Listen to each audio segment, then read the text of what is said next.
l'Ukraine continue sa guerre contre la Russie en Afrique. Chers frères, qu'est-ce qui se passe? Pendant qu'on nous fait croire que Volodymyr Zelensky, qui est en train de perdre la guerre en Ukraine, rassemble quelques ambassadeurs et hommes politiques pour un pourparler entre lui et Vladimir Poutine. Pendant ce temps, on reçoit des documents qui font état que l'Ukraine veut s'appuyer sur le côté Afrique, c'est-à-dire renforcer sa guerre contre la Russie en Afrique. Alors, qu'est-ce qui se passe? Avant de rentrer en profondeur, je vais vous demander, famille, de pousser les bleus, de prendre ces deux-là, de l'envoyer dans tous les groupes. Je vais vous casser les papous. C'est parti, famille. Qu'est-ce qui se passe? En Afrique, l'Ukraine accélère sa contre-offensive diplomatique. Nouvelle ambassade, partenariat économique et militaire. Kiev veut contrecarrer les ambitions russes, notamment en Afrique subsaharienne. C'est-à-dire, vous connaissez l'Afrique subsaharienne. Donc, là-bas, là.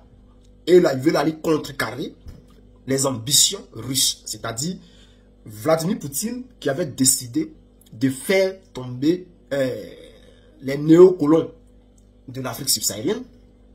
Lui, Zelensky, d'après lui, il veut aller contrecarrer ses plans. Parce que pour Vladimir Poutine, ceux aujourd'hui qui exploitent l'Afrique et qui viennent le combattre là-bas chez lui, c'est à cause de l'Afrique qu'eux, ils ont cette puissance économique. Donc, lui, il va aller casser cette puissance économique en Afrique. Et lui, maintenant, là-bas, il va se concentrer contre eux. Alors, il allait aider certains pays africains comme le Mali, le Burkina Faso, le Niger, la Centrafrique, à se débarrasser de certains colons. Mais qu'est-ce qui se passe? Zelensky se lève et dit que lui, il va renforcer sa diplomatie en Afrique pour que sa diplomatie et puis partenariat militaire, tout ça, là, il va aller contrecarrer les ambitions de Vladimir Poutine en Afrique. Chers frères, continuez à pousser les bleus, mettez les cœurs. Qu'est-ce qui se passe? Le premier ministre égyptien, Mostafa Mabouli, l'ex-président sénégalais Macky Sall, le président comorien Azali Assoumani, le président ukrainien Volodymyr Zelensky, le président sud-africain Cyril Ramaphosa et le président zambien Hakainde Hichilema à Kiev le 16 juin 2023. À Abidjan en avril dernier, Nouakchott en mai, l'Ukraine accélère ces derniers mois le déploiement de sa diplomatie africaine via l'inauguration de nouvelles ambassades. Dans un contexte de guerre hybride avec la Russie, qui semble s'écrire dans le temps long, Kiev entend bien faire valoir ses intérêts dans une région apprenant convoitée par Moscou. Retour sur les multiples enjeux ukrainiens avec M. Yuri Pivovarov, ambassadeur d'Ukraine au Sénégal. Alors, qu'est-ce qui se passe, famille? D'ici à la fin de l'année 2024, Kiev envisage en effet d'atteindre 20 ambassadeurs sur le continent, contre une quarantaine pour la Russie.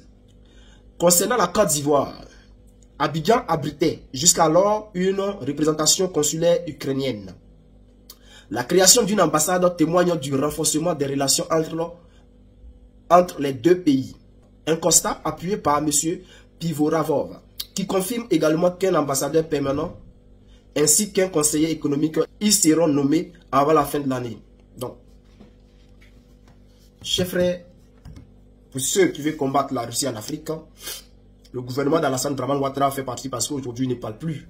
Il ne parle plus à Vladimir Poutine. Et les relations entre Poutine et Alassane Ouattara sont tellement dégradées que Alassane Ouattara est allé participer à des réunions pour essayer de contrecarrer la Russie. Donc, dans cette guerre qui oppose la Russie et l'Ukraine. Donc, chers frères, c'est pour vous dire que les gens là, ils ont perdu la bataille de l'autre côté. Et maintenant, ils veulent aller appliquer leur conneries en Afrique. Et notamment à travers quelques pays africains dont fait partie la Côte d'Ivoire. Alors, ne vous étonnez pas que 2025 en Côte d'Ivoire sera chaud.